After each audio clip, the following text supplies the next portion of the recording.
poder fazer uma reflexão, aí no campo em particular das ciências sociais, mas de poder fazer algumas homenagens. Vamos lá. Boa noite a todos. Boa noite, boa noite. Prazer. Difícil aqui essa tarefa, hein?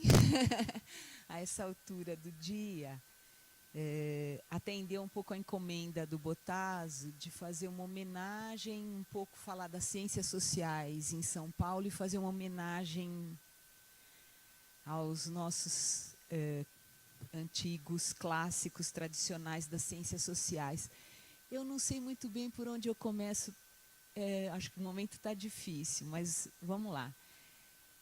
A Andrea Loyola, num artigo, diz o seguinte, que a saúde coletiva dificilmente poderia sustentar-se sem o aporte teórico e metodológico das ciências sociais, tanto como atividade acadêmica quanto atividade de intervenção e política.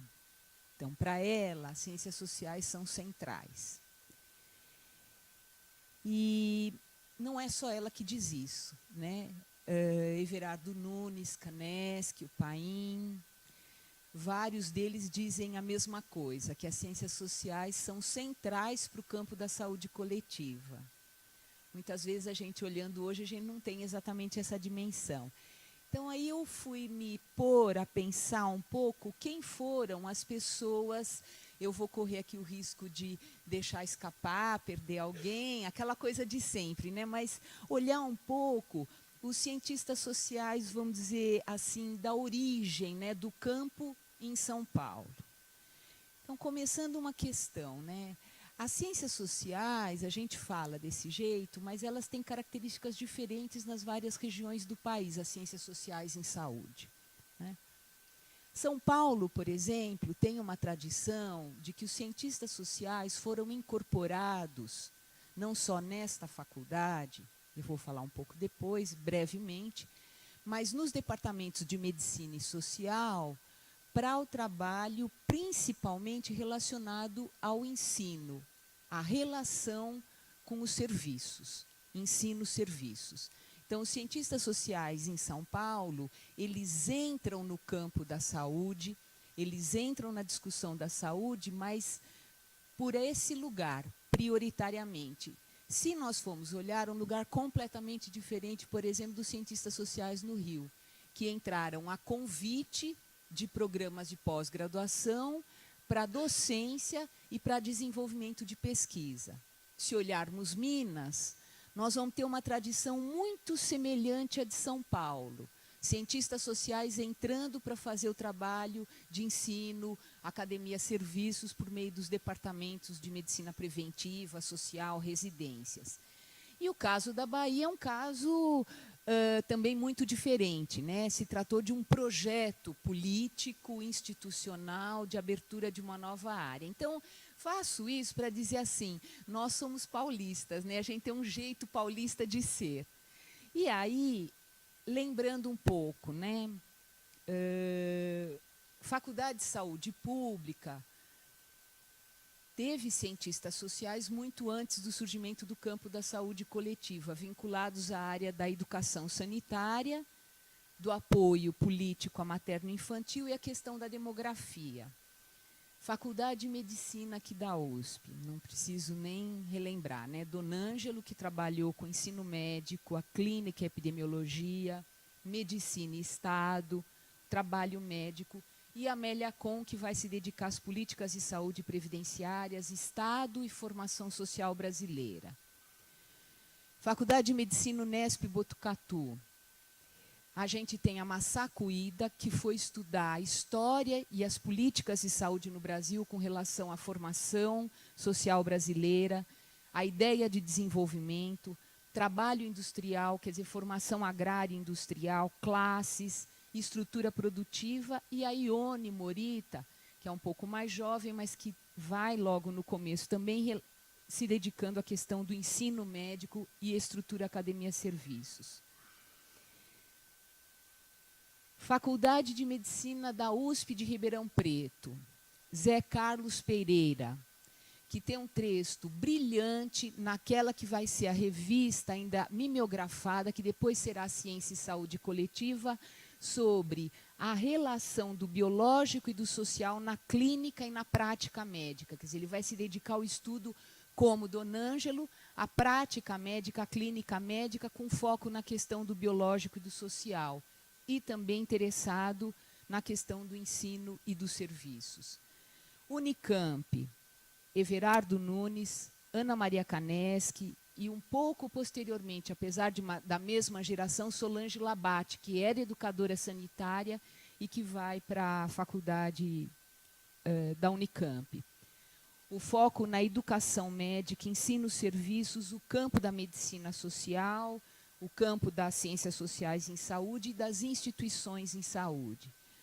Faculdade de Ciências Médicas da Santa Casa de São Paulo, Departamento de Medicina Social, Regina Marcília, Selma Spinelli, com foco nos estudos em ensino médico, ensino, serviços e apoio e discussão intensa sobre a questão da epidemiologia social. Unifesp, Departamento de Medicina Preventiva, Paulette Goldberg e Mara de Andrera Gomes. Paulette Goldberg, num diálogo estreito com a epidemiologia, a Mara, ensino, serviços, um pouco epidemiologia, espaço, território urbano. Na enfermagem, no Departamento de Saúde Coletiva, Eleonora Menicucci e Cíntia Sarti vão se dedicar à agenda da questão da mulher, em especial da autonomia, questões de gênero, mas com foco na mulher e a violência de gênero, né? Então, estão aqui, se não me escapou, algumas figuras centrais para a constituição disso que vai ser o campo das ciências sociais em saúde em São Paulo. E aí, eu vou falar brevemente o que a gente pode retirar, então, da experiência desses profissionais que foram fundantes desse campo, né? O que a gente percebe? Nós percebemos, de um lado, um foco no estudo da clínica médica. Dom Ângelo, Zé Carlos Pereira, né? O foco é na clínica médica. O cerne da relação do trabalho médico e da prática médica, né? Escolhendo esse objeto e trabalhando com ele em torno da dimensão da categoria trabalho, né? Através dele, a ideia da reprodução, então, da medicina e da reprodução capitalista do trabalho médico e da medicina. Por que eles vão eleger a prática médica e a clínica médica como objeto? Porque o que se tratava na época, inseridos que foram através dos serviços de ensino, vinculado aos serviços de saúde, principalmente o Centro Saúde Escolas e as residências, a questão, então, da prática médica aparecia para eles na mesma dimensão que aparecia, por exemplo, numa certa leitura marxista. Quer dizer, qual é o objeto central dessa categoria com a qual eu estou trabalhando? Qual é o objeto central desses que são esses profissionais médicos? Então, é a clínica, é a sua prática. Então, de um lado, eu estou explorando aqui as questões trabalhadas por Dom Ângelo, que vai desmembrar essa clínica, essa prática médica na relação profissional-usuário, mediado pela técnica, a natureza do trabalho e, portanto, como esse trabalho é necessariamente um trabalho de reprodução do capital, como trabalho e reprodução do capital, conformando esse usuário objeto, digamos assim, dessa prática. Zé Carlos Pereira vai se dedicar a uma outra dimensão da prática médica, num diálogo com as ciências naturais e com as ciências da saúde, e no diálogo do contexto das ciências sociais, né, e da saúde coletiva naquela época, ou da medicina social na América Latina, ele vai expor a questão do biológico e do social. E é dele, então, a tese de doutorado e esse pequeno artigo na revista, que é, vamos dizer, o germen da ciência e saúde coletiva, né, tem uma publicação que tem o Naumar, tem vários deles, em que ele problematiza o que vem a ser esse social da prática e da clínica médica. Então, se a gente hoje fala em biomedicina, em biomédico, eu acho que a gente deve um tributo a essa obra do Zé Carlos Pereira. Não unicamente, mas devemos também um tributo a ela. Né? E, por último, os que discutiam a prática médica em torno da questão do ensino e mesmo da estruturação dessa profissão, né? O que é isso em relação, com relação à relação médico-paciente, ao contexto social do paciente, as possibilidades da clínica no seu próprio exercício. E aí a gente tem a experiência que eu gostaria de destacar aqui, da Santa Casa, da Regina Marcilli e da Selma Spinelli. Outro tema, outro eixo importante, então, é o eixo da saúde, medicina e Estado. Não há sombra de dúvidas que a obra da Amélia Kohn, Ione Morita e a obra de Donângelo se destacam nesse grande bloco, com ênfase no estudo do conhecimento da formação social brasileira, e aí aquele cenário complexo do que a gente pode entender que é isso, né? Estado, Constituição do Estado Nacional, classes, políticas sociais, modos de produção, ação estatal e diversas outras coisas, com foco sempre em torno da questão da desigualdade social e na questão democrática como forma política de garantia de direitos.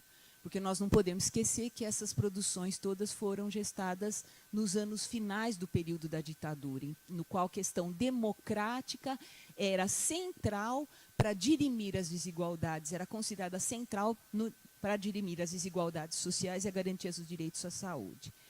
E aí eu vou terminando, porque alguns de vocês vão me perguntar, e o que o Everardo tem a ver com isso? Né? Kanevsky, mas sobretudo Everardo. Porque costurando essa produção, costurando essa trajetória, nós temos a obra do Everardo, que desde o início vai se dedicar a um tipo de produção que é uma espécie de genealogia do campo em processo, história e registro em processo, para mostrar para a gente que a gente faz história no tempo presente, né? É uma autorreflexão permanente do campo da saúde coletiva e, em especial, das ciências sociais e humanas. É uma história social da ciência do campo da saúde coletiva, eu diria, no ato a quente. Obras predomina na produção do Everardo, obras sobre as ciências sociais em saúde, essa sub-área do campo da saúde coletiva, sempre articuladas à dimensão latino-americana. Né? Sempre, essa foi uma grande preocupação do Everardo. E aí eu trouxe para vocês aqui, bem a caminho da finalização, um clássico. As Ciências Sociais em Saúde na América Latina, Tendências e Perspectivas, edição da OPAS, com a apresentação do Juan César Garcini e organização do Everardo. Pasmem. Além dos prefácios, introduções, apresentações, nós temos uma primeira parte que diz assim: os desenvolvimentos nacionais. México, Equador, a época que a gente dialogava com outros países da América Latina mais intensamente, México e Venezuela. As disciplinas do social, antropologia, economia, psicologia, sociologia, é claro, algumas. As áreas temáticas, estudos socioepidemiológicos, vários estudos. Serviços de saúde, vários estudos. Educação e formação de pessoal, vários estudos. E, por último, Epistemologia do Campo, uma obra de 1985. Então, finalizando, eu volto à minha pergunta inicial, que não é minha só, é da Andrea Loyola, né? Qual o lugar das ciências sociais em saúde no campo da saúde coletiva? E eu tenderia a concordar com ela, que usa também, para além do termo central, ela usa os termos alicerce, base, cimento. Então, acho que essa é uma questão que eu deixo registrada aqui, histórica, presentemente, e que pode servir para reflexões nossas de qual é o papel das ciências sociais hoje no campo da saúde coletiva. Boa noite.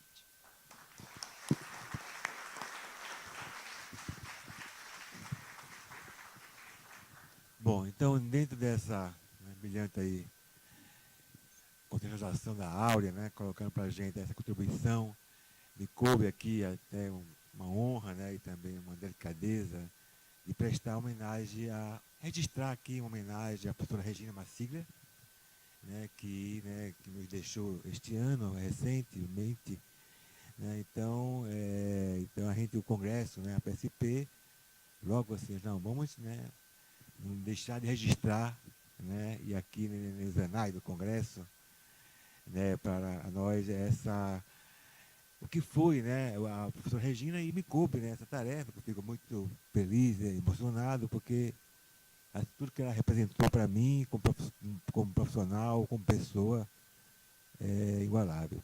Eu aqui só vou ler alguns trechos para me apoiar também, né, num material especial que a revista Saúde e Sociedade publicou, né, que nós escrevemos, só para apoiar, para não cometer, né, e não conseguir falar também. Né.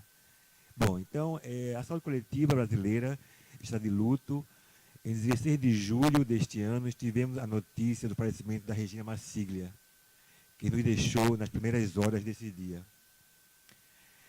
Com formação em serviço social e ciências sociais, professora da Santa Casa de São Paulo, da PUC de São Paulo, participou de forma ativa na década de 70 na construção da saúde coletiva brasileira, através da atuação militante do movimento da reforma sanitária, contribuindo substantivamente com seus ensinamentos e reflexões, sempre atenta e preocupada com a organização e qualificação das práticas de saúde.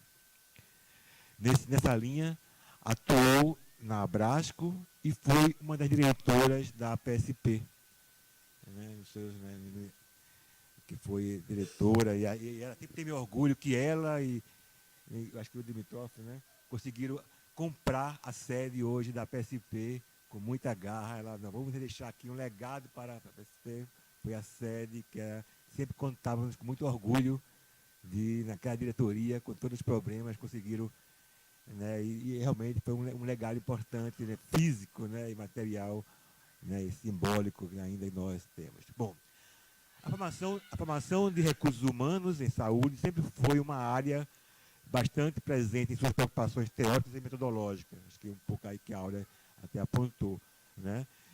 Então, com isso, participou de vários empreendimentos, projetos, né? Então, por exemplo, o projeto IDA, Integração Docência Essencial, foi sempre um projeto muito caro e importante para a Regina nesse processo de estar integrando, discutindo ensino de serviço e formação de recursos humanos, né? Então, isso foi uma questão muito, muito importante para a Regina.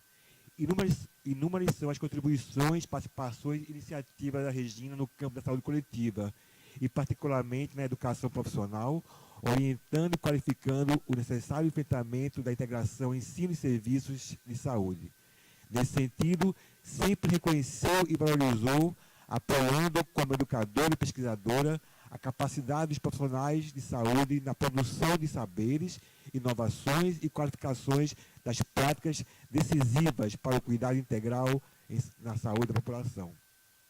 Nessa perspectiva, Regina incentivou e fez parte, né, da PSP e da emergência do projeto editorial da Saúde e Sociedade, até esse editorial faz parte da publicação recente da revista, entendendo como uma publicação necessária para ocupar o espaço da incorporação e aproximação do saber e do saber fazer, da produção da academia e da sistematização problematizadora das práticas de saúde. Portanto, analisando, tudo, né, que a gente aqui registrou né, e tem colocado é um reconhecimento e um forte agradecimento pelo seu legado à saúde pública. São Paulo, novembro de 2017. Obrigado.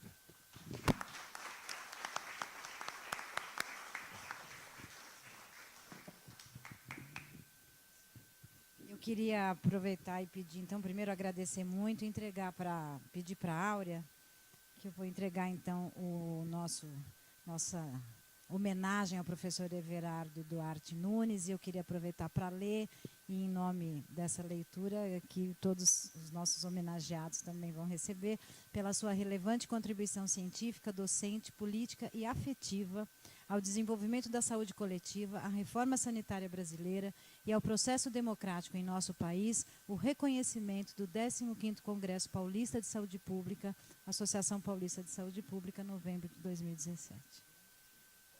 Para você entregar para o Everardo, eu queria que o Nivaldo recebesse o da professora Regina Gifone Marcília, em memória, que a gente vai depois juntos tentar encaminhar para a família. O professor Everardo não pôde estar conosco por questões de saúde, então a gente está homenageando a eles.